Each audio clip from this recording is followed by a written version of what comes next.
جو علیمہ خان صاحبہ ہیں انہوں نے اپنی پارٹی کے لوگوں کو کہا کہ اگر یہ ہم مان گئے سارا کچھ تو یہ ایشو ڈائی ڈاؤن ہو جائے گا. ایک طرف یہ کہتے ہیں کہ ہماری بہت ہمدردی ہے, ہمارا بڑا تعلق ہے اور سارا کچھ ہے, اور دوسری طرف بھرپور قسم کی پالیٹکس اس میں کھیلی جا گئی ہے. اچھا, اب اگر میڈیکل رپورٹ بھی آ گئی ہے, آپ کے ڈاکٹرز بھی مطمئن ہیں, پولیٹیکل لیڈرز ہیں, وہ سارے تقریباً آن بورڈ ہوتے تھے, لیکن علیمہ خان صاحبہ جو ہے وہ اس کو ویٹو کرتے تھے. پرابلم یہ ہے کہ یہ اس چیز کو کیش کرنا چاہتے ہیں. بانی پی ٹی آئی کی صحت پر بھرپور سیاست کی گئی, 85% بینائی جانے کا جھوٹا پروپیگنڈا کیا گیا. وزیر داخلہ محسن نقوی کی نیوز کانفرنس کہا کہ چاہتے تھے پی ٹی آئی کی قیادت کی موجودگی میں معائنہ ہو. 1 گھنٹہ انتظار کرتے رہے مگر وہ نہیں آئے. علاج سے سیاسی قیادت مطمئن تھی مگر علیمہ خان ویٹو کرتی رہیں. سنجیدہ لوگوں کی بات سن جاتی تو معاملات یہاں تک نہ پہنچتے. سرکاری اور پرائیویٹ بہترین ڈاکٹر سے چیک اپ کروایا گیا. حقائق پتہ ہونے کے باوجود لوگوں کو گمراہ کرنا زیادتی ہے. یہ روز روز کا تماشا مناسب نہیں. علی امین گنڈا پور نے درست کہا, مذاکرات سے ہی مسائل حل ہوں گے.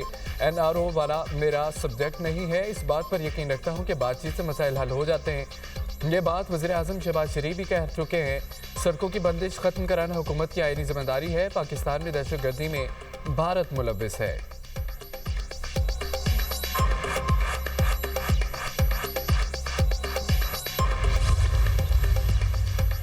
بانی پی ٹی آئی کی صحت سے متعلق حقائق چھپانا قابل مذمت اور ناقابل قبول ہے. اپوزیشن کا سرکاری ڈاکٹر سے معائنے پر عدم اعتماد کا اظہار. وزیر داخلہ کی نیوز کانفرنس پر رد عمل میں یہ کہا کہ ذاتی معالج کی شرط انفرادی ضد نہیں ہے. ذاتی معالج تک رسائی کا فیصلہ متفق کا موقف ہے. ذاتی معالج کی موجودگی کے بغیر کسی سرکاری بورڈ یا ڈاکٹر پر اعتماد ممکن نہیں. تحریک تحفظ عین پاکستان کی بانی پی ٹی آئی کی صحت سے متعلق 5 مطالبات. بانی کو ذاتی معالجین تک فوری رسائی دینے کا مطالبہ. ڈاکٹر عاصم اور ڈاکٹر فیصل کو بلا تاخیر رسائی دی جائے. ذاتی ڈاکٹرز کو آزادانہ طبی رائے دینے کا مکمل اختیار دیا جائے. سرکاری میڈیکل بورڈ کے دباؤ کے بغیر معائنہ کرنے کی اجازت دی جائے. بانی پی ٹی آئی کے لیے مسلسل فالو اپ معائنہ یقینی بنایا جائے. تمام میڈیکل رپورٹس اور ٹیسٹ نتائج فوری شیئر کرنے کا مطالبہ. علاج میں رکاوٹ یا تاخیر پر حکومت سے تحریری وضاحت طلب کر لی.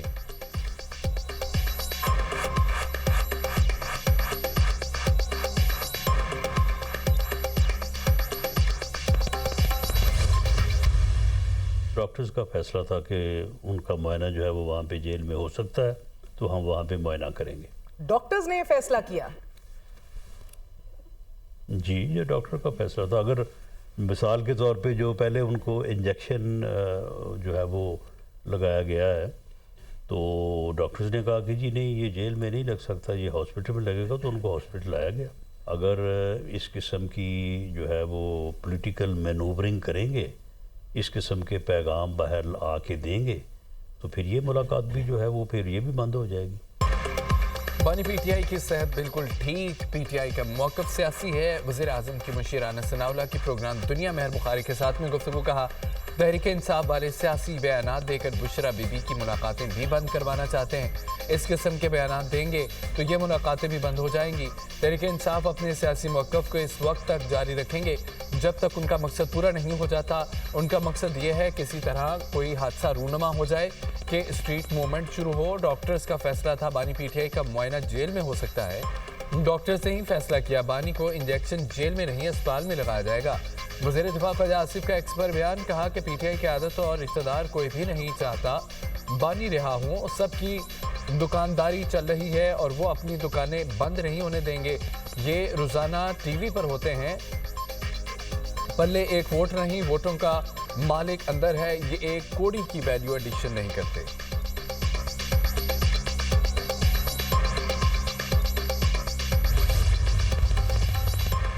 پشاور ہائی کورٹ کے حکم پر خیبر پختونخوا میں شاہراہوں کی بحالی. انتظامیہ اور پولیس کے بڑے پیمانے پر آپریشن مکمل.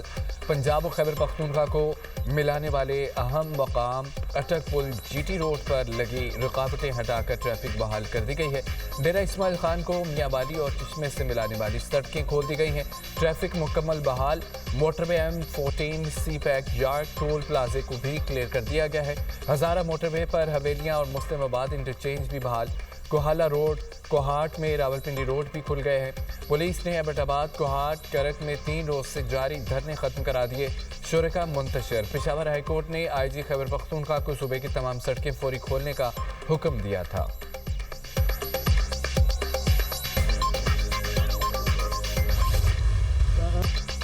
سعودی عرب میں رمضان المبارک کا چاند نظر آ گیا۔ پہلا روزہ آج ہوگا۔ حرم شریف مسجد نبی میں نماز تراویح کے روپرور مناظر۔ متحدہ عرب امارات، قطر، کویت، یمن، فلسطین میں بھی آج پہلا روزہ ہوگا۔ عراق، عمان، ترکی، انڈونیشیا، ملیشیا میں چاند نظر نہیں آیا۔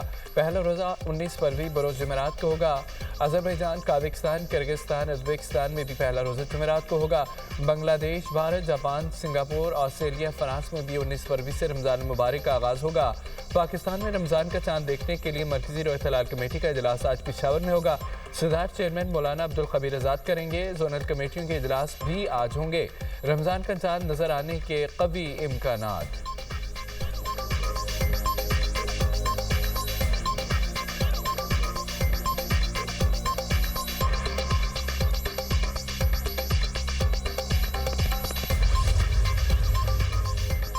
وزیراعظم کی امیر قطر شیخ تمیم بن حمد الثانی سے ٹیلی فونک گفتگو۔ ایک دوسرے کو رمضان المبارک کی آمد پر دلی مبارکباد۔ امت کے امن، اتحاد، یکجہتی کے لیے دعا۔ پاکستان اور قطر کے درمیان گہرے برادرانہ تعلقات کو مزید مضبوط بنانے کے عزم کا اعادہ۔ وزیراعظم نے امن کے فروغ کے لیے امیر قطر کی سرپرستی میں سفارتی کاوشوں کو سراہا۔ علاقائی و بین الاقوامی پیش رفت پر بھی تبادلہ خیال۔ خطے اور دنیا میں امن و استحکام و خوشحالی کے فروغ کے لیے قریبی تعاون جاری رکھنے کے عزم کا اعادہ۔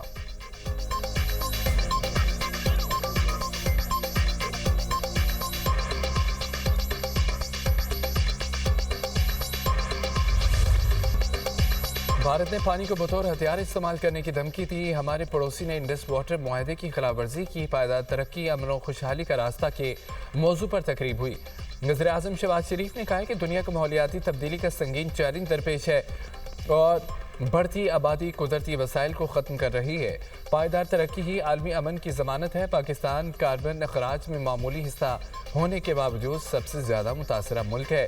دنیا کے زخموں پر محض مرہم رکھنے کے بجائے انہیں جڑ سے ختم کرنے کی ضرورت ہے۔ اقوام متحدہ کو کثیر قطبی دنیا کے تقاضوں کے مطابق مضبوط اور فعال بنانا ہوگا۔ جدید ٹیکنالوجی اور مصنوعی ذہانت کا فائدہ مخصوص طبقوں کو ہی نہیں، پوری انسانیت کو ملنا چاہیے۔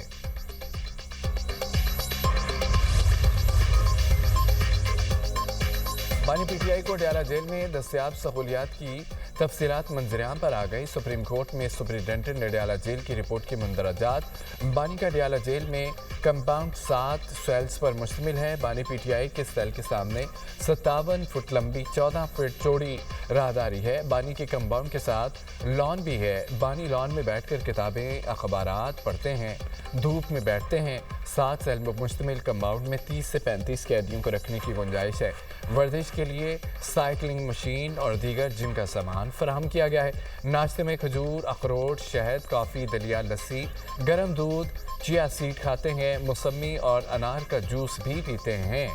دوپہر کے کھانے میں دیسی مرغی، مٹن، سلاد، اچار، مکس اور چپس، انڈا فرائی، مکس دال فراہم کی جاتی ہے۔ شام کو بادام، کشمش، ناریل پاؤڈر، دودھ، کیلا، سیب کا شیک پیتے ہیں۔ بانی کو قدرتی روشنی اور تازہ ہوا کی رسائی دی جاتی ہے۔